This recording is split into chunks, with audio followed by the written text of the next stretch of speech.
pourquoi faire des études à l'université? Pourquoi étudier à l'université? C'est une question que je me pose actuellement, c'est une question que je me suis posée quand j'étais étudiante. Et je pense que c'est une question qu'il faut que la société française se pose. Aujourd'hui, il est couramment admis que la suite des études se fait principalement à l'université, alors que ce n'est pas du tout le cas. On peut avoir des étudiants après le baccalauréat qui arrêtent, d'autres qui vont dans d'autres filières comme par exemple des BTS, brevets de technicien supérieur, etc., etc.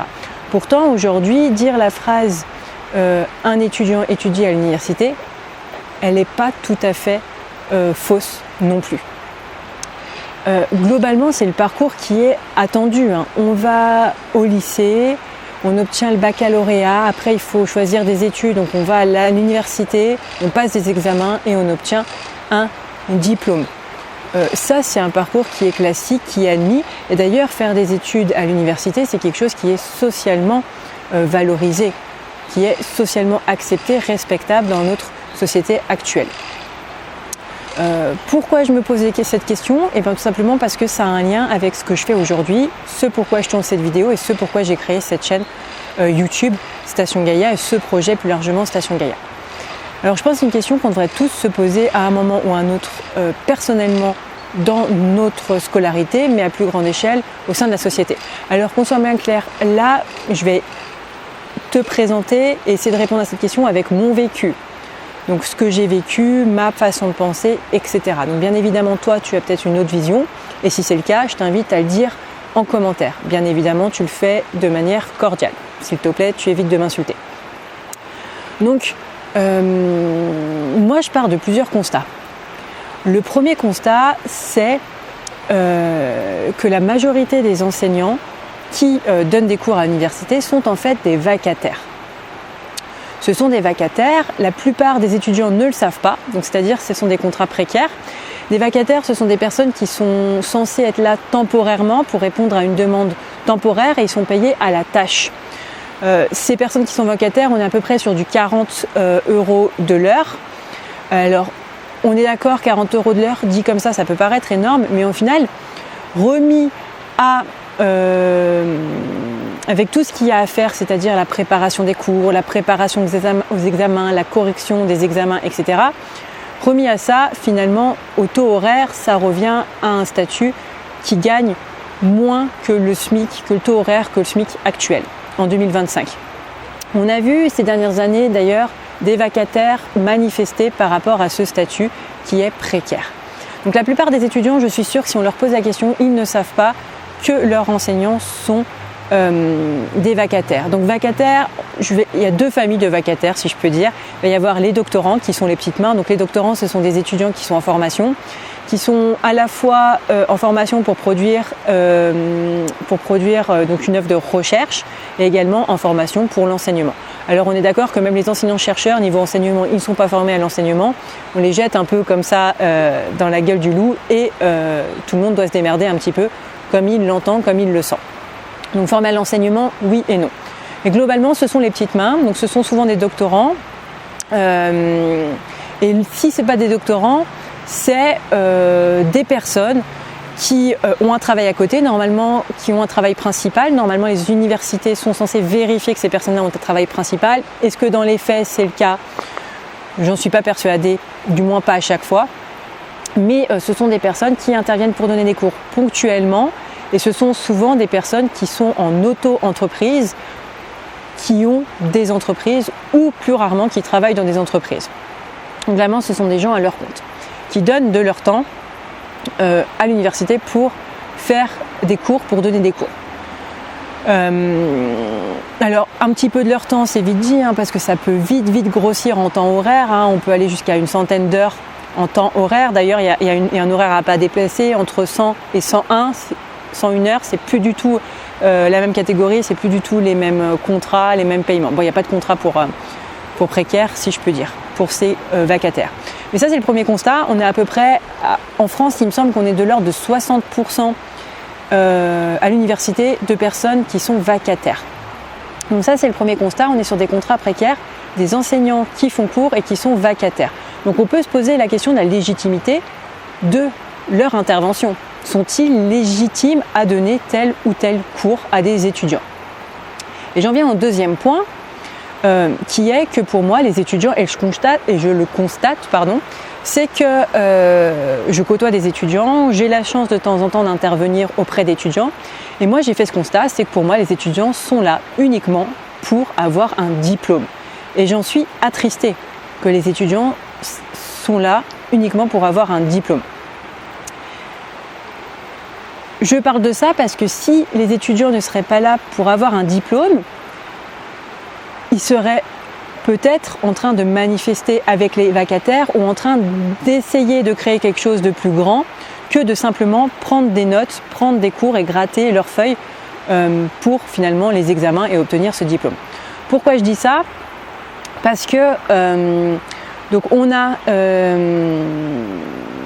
ces étudiants qui devraient, en mon sens, demander des comptes à l'université sur à la fois la qualité de l'enseignement qui leur est fourni, mais globalement avec les prestations que va à l'université, comme la gestion des plannings, des emplois du temps, etc., etc. Donc je pense que les étudiants, s'ils seraient au courant qu'il y a un nombre important de vacataires dans leur structure et qu'ils ne seraient pas focalisés sur leur diplôme, ils seraient plus enclins à demander des comptes à l'université par rapport à leur enseignement, à l'enseignement qui leur est fourni. Donc ça, c'est le premier constat. Le deuxième constat que je fais, c'est par rapport à ces étudiants qui sont là que pour un diplôme. Je me pose la question également de la validité de ce diplôme. Moi, si je prends mes études et si je m'arrête au niveau master, donc bac plus 5, certains de mes camarades, après ce master, ont été embauchés, donc à la fois en CDD, d'autres en CDI, mais certains ont été embauchés à des niveaux de techniciens supérieurs, quand d'autres ont été embauchés à des niveaux d'ingénieurs, quand bien même ils n'ont pas le diplôme d'ingénieur. Donc moi, je me pose la question, à un même niveau d'études, à un même niveau de compétences, à un même niveau de connaissances, pour un même diplôme, si le monde de l'entreprise, dans un même secteur d'activité, considère des niveaux de diplôme, des valeurs différentes, à un même diplôme, que vaut finalement ce diplôme sur le marché du travail? Que vaut concrètement ce diplôme sur le marché du travail? C'est la grande question. Pourquoi faire des études si finalement certains vont être de niveau BTS, donc technicien supérieur, quand d'autres vont être de niveau ingénieur pour un même diplôme? Bref, ça c'est un autre constat que je fais. Et ce constat-là du diplôme, il est aussi validé par le fait que quand moi j'étais étudiante, on nous disait vous allez changer à peu près 7 fois de métier dans votre vie. C'est d'autant plus vrai aujourd'hui, parce que moi je le constate pour moi, mais je le constate pour mes camarades également. Mais je me demande également, les nouveaux étudiants, ça doit être peut-être 10, 12 fois actuellement. Certains de mes camarades, mes anciens camarades par exemple, aujourd'hui sont photographes. Juste avant d'être photographes, ils étaient commerciaux. Et puis juste avant, ils ont fait un petit passage éclair dans le domaine de l'eau. Je parle de l'eau parce qu'on a tous été étudiants dans le domaine de l'eau. Donc c'est pour ça que je dis ça.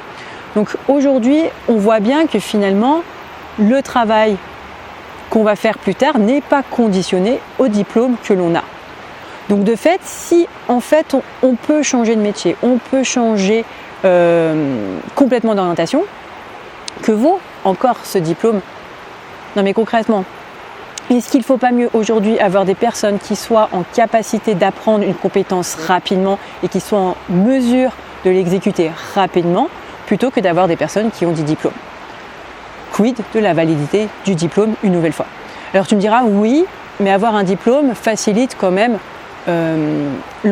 l'embauche. Oui, effectivement, les diplômés ont plus de facilité à trouver un emploi que les non-diplômés. Mais je ne suis pas sûre que c'est dû au diplôme, je suis sûre que c'est dû principalement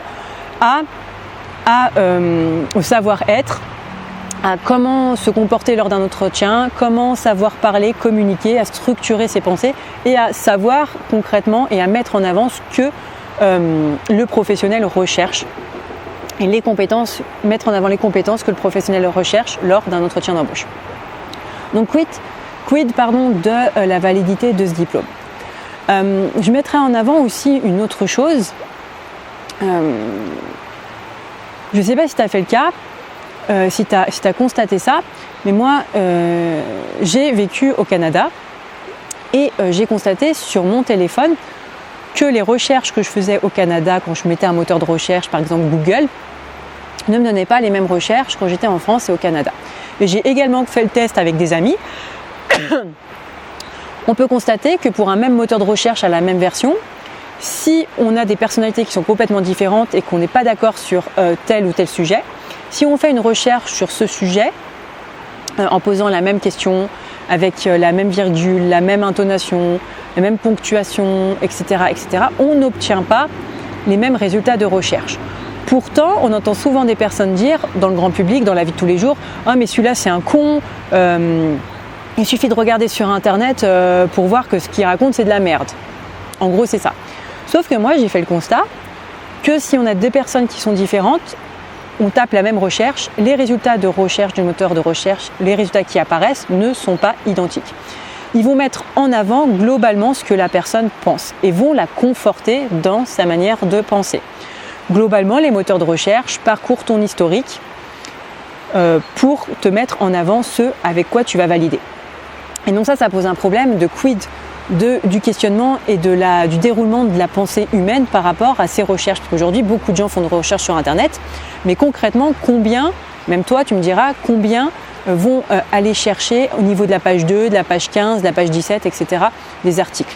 On s'arrête souvent tous à la page numéro 1 et on lit les articles de la page qui sont proposés sur la page numéro 1.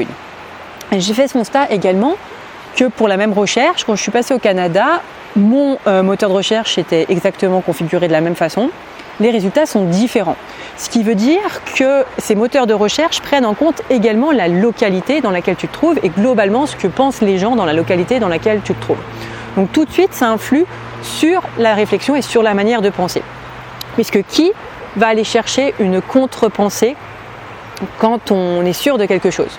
Si je dis par exemple les épinards sont bons pour la santé parce qu'ils sont verts, que je fais ces recherches, ça va tomber sur ça. Est-ce que je vais penser à aller faire des recherches pour dire non, les épinards ne sont pas bons à la santé parce qu'ils sont verts? Enfin, tu vois, essayer d'aller chercher une contre-thèse, une contre-proposition à ce que je suis persuadée être la vérité, être véridique.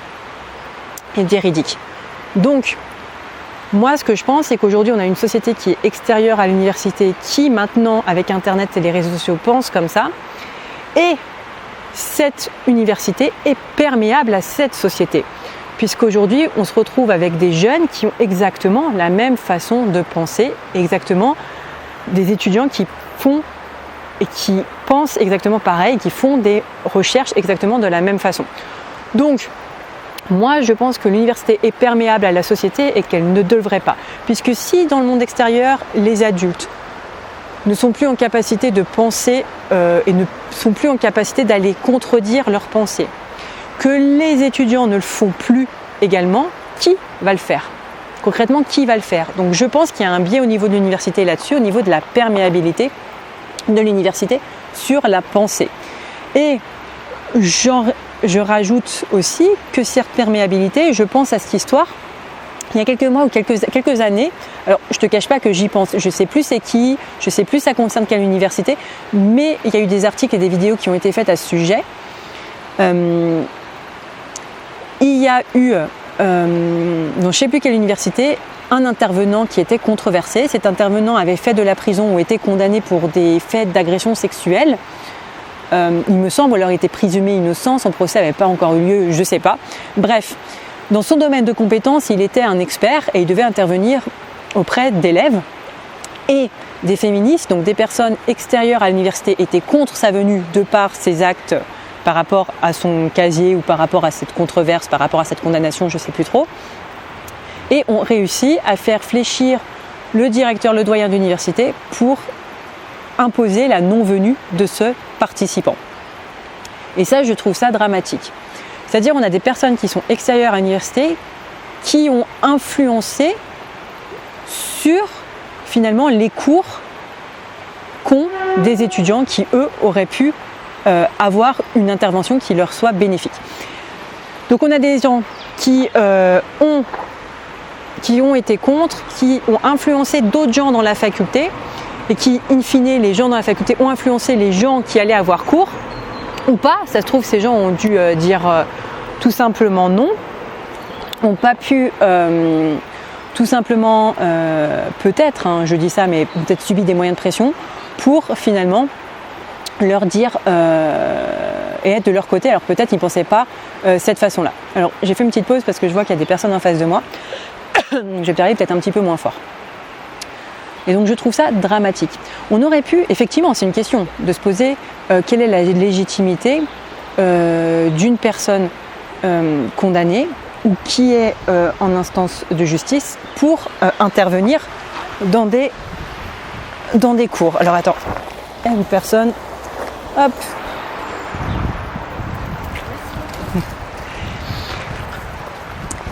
Alors, hop, je me tourne pour éviter de prendre en vidéo la personne. Et donc effectivement, se pose la question de cette légitimité-là. On aurait pu très bien se questionner là-dessus, quelle est la légitimité de cette personne à intervenir, mais c'est surtout aux étudiants eux-mêmes, aux premiers concernés, de se poser cette question. Est-ce qu'ils auraient pu très bien dire oui, nous sommes d'accord pour recevoir cet intervenant parce qu'il est compétent dans ce qu'il va nous enseigner, mais on le prévient à l'avance qu'il peut y avoir des questions sur ses condamnations, sur ce sur quoi il est maintenant devant les tribunaux, où il a été jugé, je sais plus quoi, etc.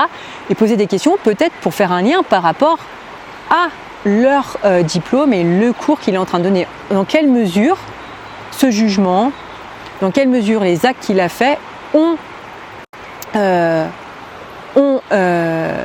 induit, ont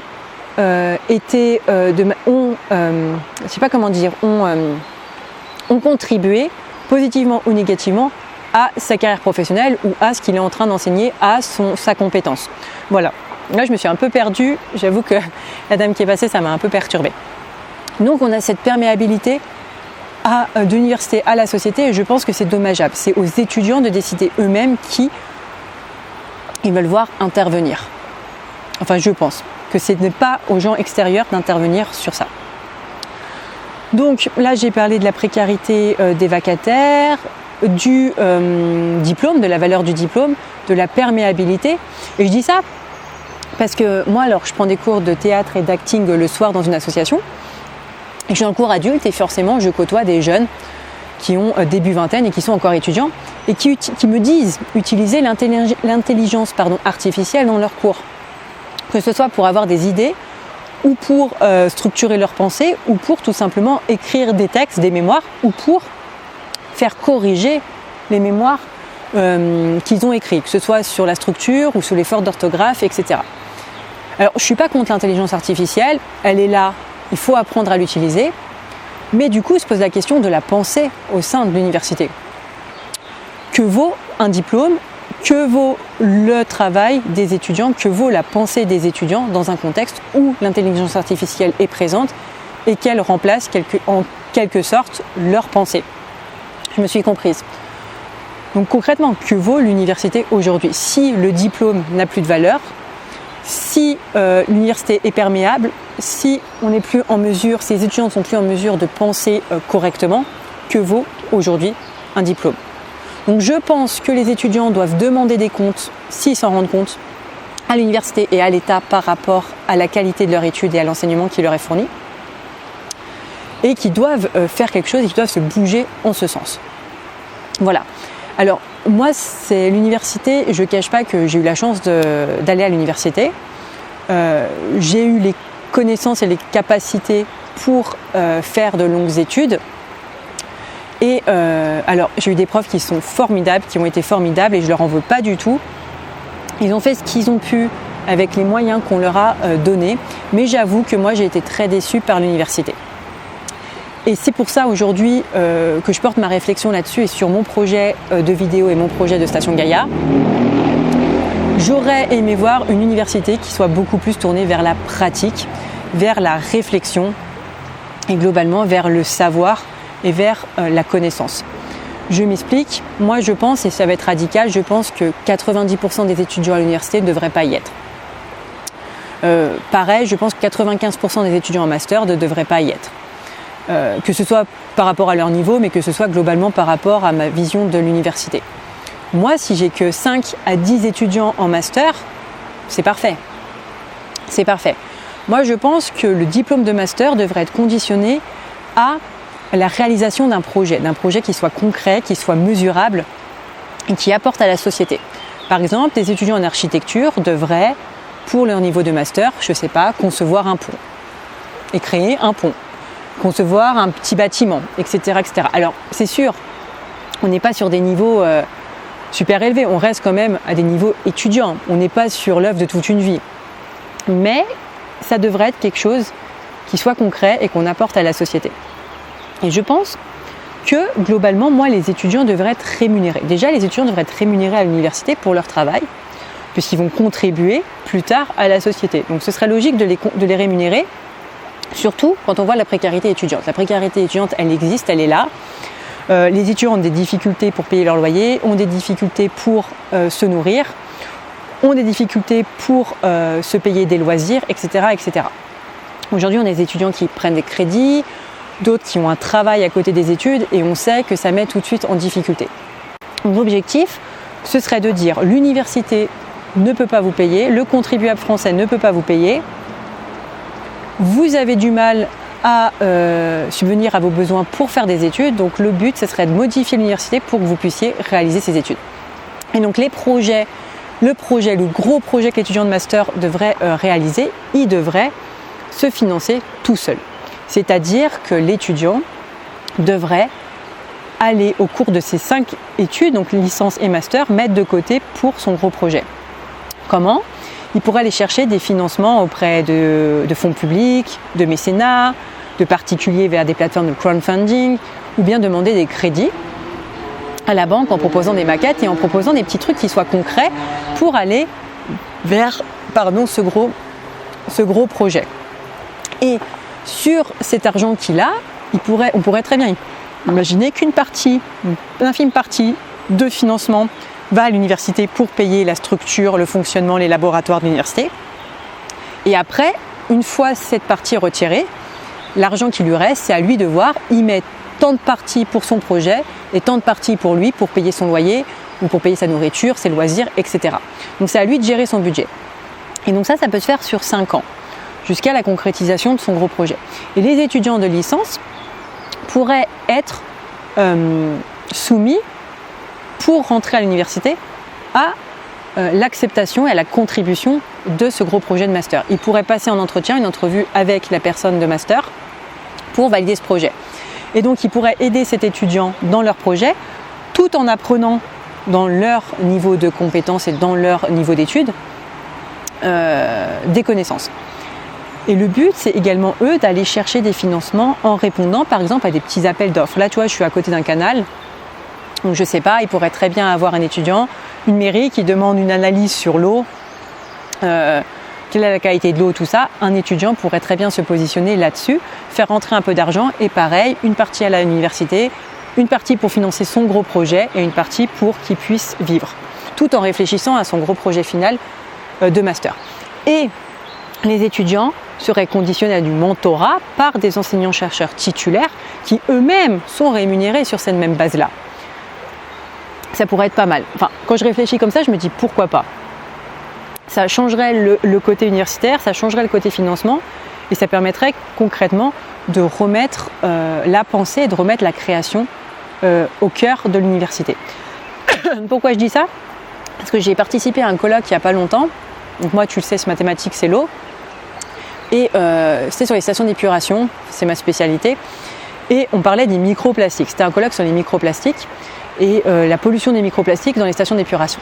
Et il se trouve que pendant ce colloque, on a eu des tests qui ont été faits pendant plusieurs mois où, alors entre autres, c'était Veolia, est venu installer sur les stations d'épuration des tamis, des filtres pour retenir les déchets plastiques à l'entrée des stations d'épuration. Et c'est là le constat que je veux faire, c'est qu'aujourd'hui, malheureusement, on rajoute des choses sur de l'existant. On ne va plus déconstruire ce qu'on a appris pour aller créer quelque chose, on rajoute toujours quelque chose sur l'ancien. Et c'est quelque chose qui me dérange fortement. Et je pense que l'université doit parer à ça. C'est-à-dire que les étudiants auront toujours des cours magistraux, ils doivent réaliser des projets, ils doivent connaître, ils doivent maîtriser les connaissances dans leur thématique de base, mais ils doivent également apprendre à déconstruire tout ce qu'ils ont appris pour aller imaginer, pour aller créer, pour aller inventer le futur en répondant à des problématiques actuelles. Bon, voilà comment j'imagine l'université, c'est aller imaginer, inventer, créer, concevoir le futur et le mettre en pratique en étant soutenu par l'université, parce que c'est ça qui est cool. La plupart des étudiants, même s'il y en a qui ont des enfants, même s'il y en a qui ont des crédits, etc., globalement, on n'a pas une charge qui est... on n'a pas une responsabilité qui est importante pour une majorité des étudiants.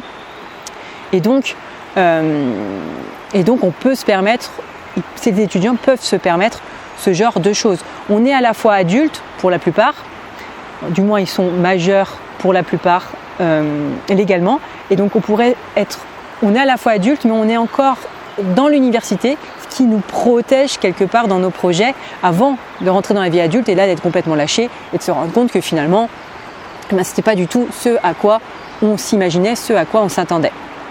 Donc voilà ma vision de l'université, quelque chose de beaucoup plus pratique. Il y a également, je repense là à des camarades de classe. Moi, avant de faire l'université, j'ai fait un BTS, donc un brevet de technicien supérieur dans le domaine de l'eau. Et quand je me suis retrouvée en L3, j'ai des camarades qui n'avaient jamais fait de stage de leur vie. Donc moi, j'ai toujours personnellement privilégié des formations avec des stages pour moi, pour savoir où je mettais les pieds et pour savoir aussi ce que j'aime. Est-ce que je préfère être dans le public? Est-ce que je préfère être dans l'associatif? Est-ce que je préfère être dans le privé, dans les laboratoires, etc., etc., etc. Alors, je tournais un petit peu la tête par rapport à la dame pour voir si elle vient pas. Mais globalement, voilà. Et donc, je me suis retrouvée avec des gens, des camarades pour qui ça allait être leur premier stage et qui ont fait tout ce qu'il fallait pas faire. Nous, on est dans le domaine de l'eau, donc quand tu arrives pour un stage, généralement, tu t'habilles pas en costard-cravate. À moins d'être commercial, tu t'habilles pas en costard-cravate. Donc, j'en ai un qui allait à son entretien de stage en costard-cravate. Tout ce qu'il fallait pas faire. Mais c'est bien, il l'a fait, il a vu qu'il fallait pas le faire. Et j'en ai d'autres qui ont étudié 3 ans dans le domaine de l'eau, qui voulaient être techniciens, par exemple, en assainissement, etc., etc. Et le jour de leur stage, pendant leur stage, ils se sont rendus compte, concrètement, j'en pense à un qui était dans une conduite, et en gros, il y a les effluents des toilettes qui lui ont tombé dessus. Il a dit, c'est bon, en fait, c'est pas ça que je veux faire. Donc le gars, il a passé 3 ans à étudier pour se rendre compte que finalement, le métier auquel il pensait, c'est pas du tout ce à quoi il s'attendait. Donc ça aussi, il quid, il y a vraiment une différence entre la théorie et la pratique, ce que tu apprends à l'université et la réalité. Et donc je trouve ça dommage de passer autant de temps à l'université pour se rendre compte que finalement, les études qu'on fait, ça ne nous convient pas.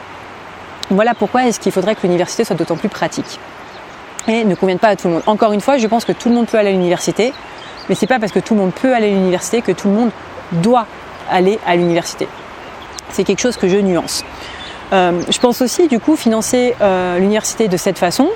Alors, il y a plein de contre-choses, je pourrais dire, mais ceux qui ne savent pas très bien parler, qui ne savent pas très bien se vendre, etc., ils n'y arriveront pas à trouver de l'argent. Oui, mais dans les faits, est-ce que quand on sort de l'université dans la vie de tous les jours, c'est la même chose? Il y a des gens qui savent parler, d'autres qui ne savent pas parler. L'université doit justement, avec la pensée, former également les étudiants à apprendre à parler, à communiquer, à se vendre et à étudier. Ce qui aujourd'hui n'est pas fait. Je pense au doctorat, quand il faut aller chercher les financements, ben voilà, en gros t'es lâché dans la gueule du loup, quoi. Vas-y, personne t'a appris à te vendre et à aller chercher ces financements justement. Mais si les étudiants et les enseignants-chercheurs prenaient peut-être ce parti-là et l'université prendrait peut-être cette vision-là, on aurait peut-être aussi plus cette pression à la publication. Parce qu'il y a actuellement une pression à la publication dans les laboratoires qui est mise sur les chercheurs. Et ce qu'il faut savoir, c'est que la plupart des publications ne seront jamais lues, ne seront jamais citées, autres que par les personnes qui les ont rédigées et par les correcteurs. On a à peu près 50% des publications, donc ça chiffre en milliers de publications, des publications qui ne servent en gros à rien. Je pèse mes mots, ne servent à rien. Et c'est encore plus dommageable qu'aujourd'hui, ces publications ont un coût pour les universités, ont un coût pour les laboratoires, puisque on est obligé de payer des revues pour apparaître pour que nos articles soient publiés dans ces revues. Je pense à Elsevier, à Springer, qui sont des revues très grosses et très connues. Donc les universités déboursent des milliers, des millions d'euros pour que leurs chercheurs soient dans ces revues, que leurs publications soient dans ces revues, et ils payent également des millions d'euros pour accéder à ces publications. Donc c'est assez paradoxal, on paye pour y être et on paye pour revoir nos publications ou pour voir celles d'autres personnes, d'autres chercheurs. Alors ça aussi, je me dis merde, pardon pour mon vocabulaire, mais merde, c'est un peu paradoxal et est-ce qu'on ne pourrait pas imaginer autre chose? Alors je sais qu'il y a plein de projets qui sont mis en place, je pense à Arxis, il y a aussi une fondation européenne qui vise à mettre en accès libre justement les articles scientifiques et ce qui permet aussi de voir la correction qui leur a apportée, la méthode qui a été faite sur leur correction, sur la correction des articles, et c'est aussi ouvert aux autres chercheurs leur permettant de commenter les articles de tout à chacun, ce qui n'est pas plus mal. Alors est-ce que ça va marcher? Est-ce que ça marche? Est-ce que ça va marcher dans le futur? Je ne sais pas, mais c'est quelque chose que j'aimerais bien voir. Une université beaucoup plus ouverte, des laboratoires beaucoup plus ouverts. Combien de fois? Alors déjà en laboratoire c'est spécial. Pas tout le monde a le mental pour travailler en laboratoire à l'université. Ça c'est clair. Mais combien de fois des laboratoires ont acquis à coût de milliers d'euros de nouvelles machines dans leur domaine et dans d'autres laboratoires qui ont des activités complètement différentes mais qui eux aussi auraient besoin de cette machine mais doivent débourser des coûts astronomiques autre part et qui ne savent pas que l'université a déboursé, que le laboratoire a déboursé des sommes astronomiques dans telle machine, dans tel laboratoire. Ça aussi c'est contre-productif. Les laboratoires devraient, en mon sens, être ouverts pour les machines, être ouverts aux étudiants pour permettre aux étudiants et aux chercheurs d'aller créer, d'aller concevoir le futur. Donc voilà. Donc ça c'est ma vision de l'université et je pose cette question encore une fois, elle doit être sociétale. Pourquoi faire des études à l'université? Pourquoi l'université?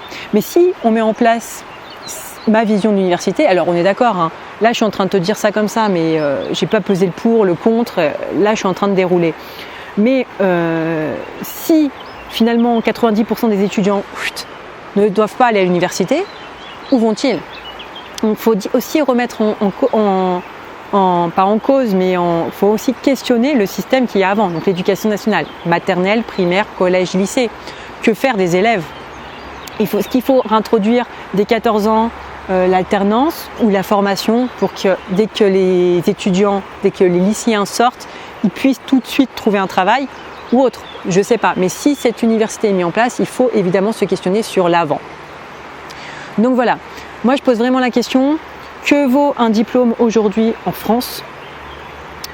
Quel est l'état de nos universités, sans parler de l'argent, parce que beaucoup d'universités financièrement sont en faillite, mais au niveau de la qualité de l'enseignement et questionnement aussi sur la qualité de pensée, sur la possibilité d'aller créer le futur et de penser par rapport à l'intelligence artificielle et par rapport à cette perméabilité qu'a la société de rentrer dans l'université. Donc voilà. Donc moi je me pose cette question par rapport à mon projet de Station Gaïa et donc mon projet de vidéo. Et donc c'est la question que je me pose actuellement. C'est pour ça que je me suis dit, go, en faire une vidéo. Moi, mon domaine c'est l'eau. J'ai fait mes études dans les sciences de l'eau. J'ai travaillé dans le domaine de l'eau. Je suis la présidente d'une association dans l'eau. Donc tu vois, j'aime vraiment l'eau. Et donc c'est pour ça que j'ai décidé de partager mes connaissances. Je pense que toutes connaissances doivent être partagées. Et c'est pour ça que je fais ça, je te partage mes connaissances et je pense également créer ce que finalement je n'ai pas eu à l'université, créer l'université que j'aimerais bien voir.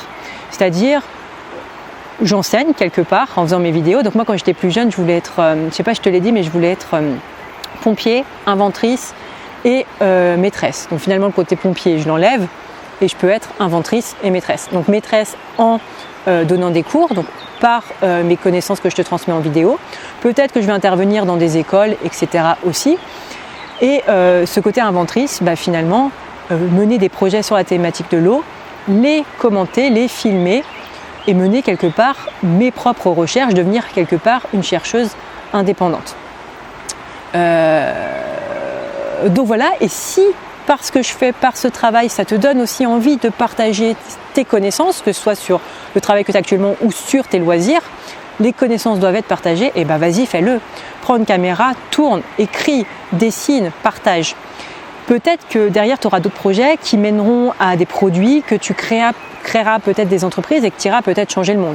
Bon, changer le monde, c'est peut-être bien gros, mais en tout cas, apporter ta pierre à l'édifice. Et moi, c'est ce que je veux en faisant ça, en montant Station Gaïa, c'est apporter ma pierre à l'édifice et finalement faire ce que je n'ai pas pu faire à l'université. Voilà. Encore une fois, j'ai eu des enseignants qui étaient formidables, même si des fois, des intervenants qui étaient moins formidables. Je pense tout de suite, moi j'ai toujours aimé les eaux usées domestiques, les stations d'épuration. C'est ce qui m'a fait faire des études. Et sur une station d'épuration, ce qui coûte le plus cher, c'est l'énergie, c'est l'électricité.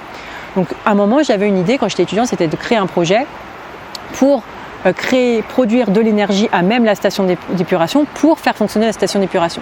Et je me souviens de cet intervenant qui m'a dit « mais non, ça n'existe pas, ça ne fonctionne pas comme ça, les stations d'épuration, ça ne fonctionne pas comme ça, donc ton projet, voilà, il ira nulle part. » Et c'est ça le problème. C'est comment est-ce qu'on peut dire ça à des étudiants ? Les étudiants et les chercheurs devraient être là justement pour avoir ces idées, ces projets, à les déconstruire. Ce qu'il dit, quand on dit ça n'existe pas, c'est pas comme ça que ça fonctionne, mais justement, c'est pas comme ça que ça fonctionne. Pourquoi ça ne fonctionnerait pas différemment ? C'est ça la question. Donc voilà. Donc là, tu as ma vision de l'université, de mon projet. Évidemment, j'ai pas tout dit. Évidemment, là, encore une fois, je te parle comme ça vient. Mais toi, si tu as d'autres idées en commentaire, si tu as une autre vision, n'hésite pas à le dire en commentaire. Évidemment, tu le fais de manière courtoise. Tu m'insultes pas, ça m'est déjà arrivé d'avoir des insultes, j'avoue que c'est très désagréable alors que je fais juste tourner des vidéos. Si tu n'es pas contente, tu me contredis en vidéo ou de toute autre manière, mais on évite d'insulter les gens. Tu évites de m'insulter s'il te plaît. Je lis pas forcément tous les commentaires, j'y réponds pas. Je suis pas quelqu'un qui répond aux commentaires. Pourquoi ? Tout simplement parce que déjà je suis pas très réseaux sociaux, donc je t'avoue tout ça, voilà. Mais surtout, j'ai déjà constaté que si je réponds à un commentaire, la personne répond, etc., etc. Et c'est peut-être un peu bizarre ce que je vais te dire, mais moi je tiens à mon temps. J'ai à la fois mon projet à amener Station Gaïa et d'autres projets plus personnels. Donc si je réponds pas, c'est pas que j'ai pas lu ton commentaire, c'est pas que je m'y intéresse pas, c'est juste que j'ai peut-être probablement autre chose à faire. Donc faut pas le prendre négativement, c'est pas contre toi. Mais voilà. Aujourd'hui on est le mardi 1er avril et je te dis à la prochaine.